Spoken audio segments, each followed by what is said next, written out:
Nah, karena itu sering kali kita mendengar di Indonesia, misalkan jam sebelum waktu subuh, itu kadang kita mendengar waktu imsak, sehingga sebagian dari masyarakat Indonesia khususnya, itu meyakini bahwa imsak itu adalah batas akhir bagi seorang yang hendak berpuasa, sehingga ia mengakhirkan makan sahurnya.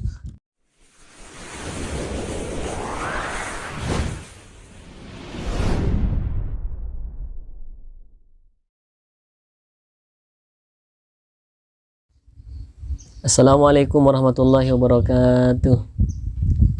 Bismillahirrahmanirrahim. Alhamdulillahirrabbilalamin. Wa bihi nasta'in wa ala umuri dunya waddin. Tsumma salatu wassalamu ala asyrafil anbiya'i wal mursalin Sayyidina Muhammadin wa ala alihi washabihi ajmain, amma ba'du. Insyaallah akan kita lanjutkan kembali kajian tafsir Ayatul Ahkam. Untuk melanjutkan kajian-kajian yang sebelumnya, tentunya kita akan sesuaikan pada konteks bulan yang tengah kita hadapi kali ini, yaitu bulan suci Ramadan. Namun yang ingin kami sampaikan pertama adalah bulan Ramadan ini banyak nanti akan interpretasi dari para ulama arti dari Ramadan itu sendiri. Nah, karena itu kami mengambil salah satu rujukan, yaitu tafsir Ayatul Ahkam minal Qur'anil Karim. Ini karyanya Syekh Ali As-Sabuni rahimahullah. Kita langsung saja. Di dalam tafsir ini beliau mencantumkan ayat 183 sampai dengan 187 dalam surah Al-Baqarah dalam ayat puasa ini. Nah, sehingga dari ayat 183 sampai dengan 187 ini nanti akan ada munasabah atau yang disebut dengan korelasi antara ayat. Nah, pertama beliau mencantumkan definisi mengapa saum disebut dengan saum, ada yang menyebutkannya siyam. Nah, di sini yang disampaikan oleh beliau, as-saum fil lughah, puasa secara terminologi, secara etimologi ya, secara bahasa itu memiliki makna.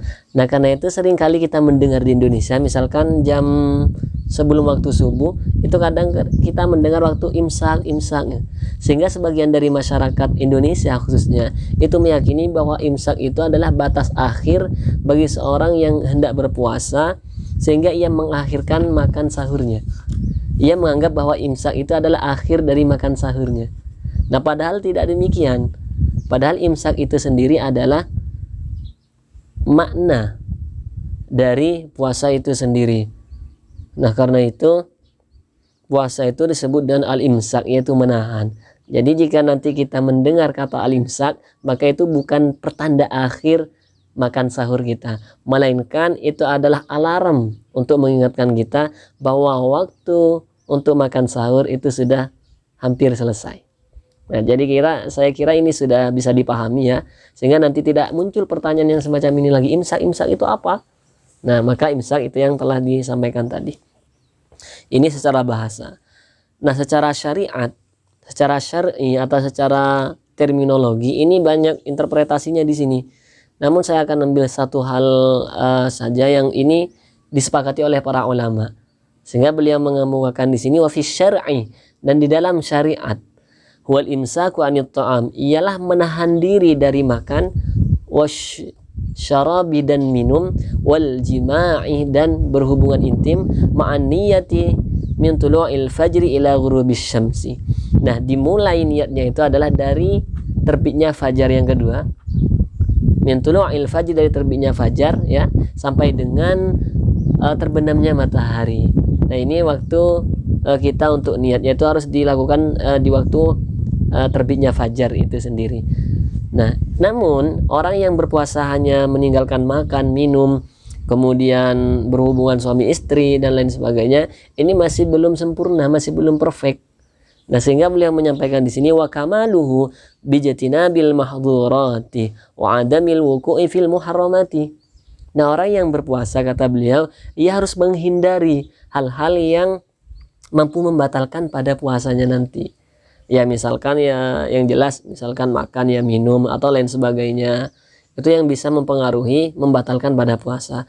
Atau orang yang berpuasa itu harus hati-hati terhadap hal-hal yang mampu mengurangi pahala puasanya. Puasanya tidak batal, namun pahalanya berkurang.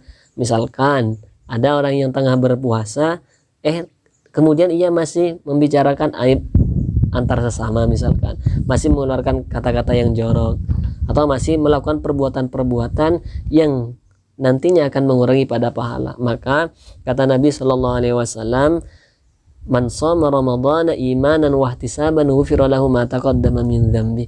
Orang yang berpuasa dalam keadaan beriman, kemudian ia introspeksi, ia mengharapkan ridha Allah Subhanahu wa taala semata, maka ghufira lahu ma taqaddama min dzambi, maka dosa-dosa yang pernah dilakukan di masa lampau itu akan diampuni oleh Allah Subhanahu wa taala.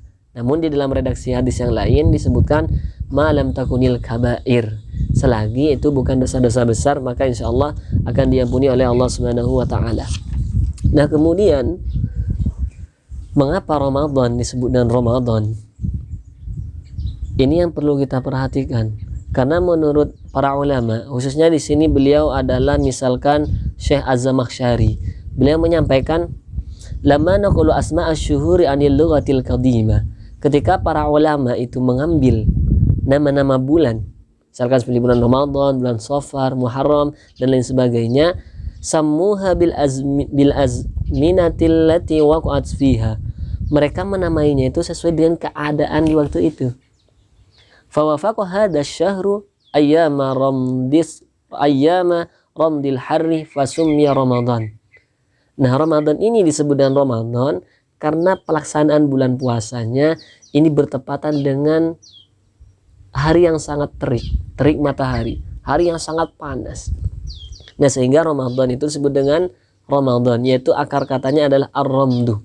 Di sini ada yang menyampaikan Ramadan itu adalah disebut dengan Ramadan itu karena bermakna ar-ramdu, sehingga diinterpretasi para ulama yang lain itu adalah syiddatu harris syamsi, yaitu terik panasnya matahari yang sangat mencuat. Nah, karena itu kita bermohon kepada Allah Subhanahu wa taala semoga puasa kita ini hingga detik ini diterima oleh Allah Subhanahu wa taala. Maka di sini ada satu catatan yang luar biasa. Innama sumi Ramadan li'annahu yarmadu dzunuba ayyahriquha bil a'mali shalihah. Ramadan disebut dengan Ramadan karena Ramadan ini mampu menghapus dosa-dosa yang pernah berlalu, yaitu dengan melakukan perbuatan-perbuatan yang baik atau yang disebut dengan amal soleh. Karena itu di bulan Ramadan ini seyogyanya bagi kita semuanya untuk memperbanyak, mengoleksi sebanyak-banyaknya amal soleh, sehingga keburukan-keburukan dan dosa-dosa yang pernah kita lakukan itu diampuni oleh Allah Subhanahu wa taala. Saya kira ini dulu yang bisa disampaikan. Insyaallah kita akan lanjutkan pada sesi berikutnya. Assalamualaikum warahmatullahi wabarakatuh.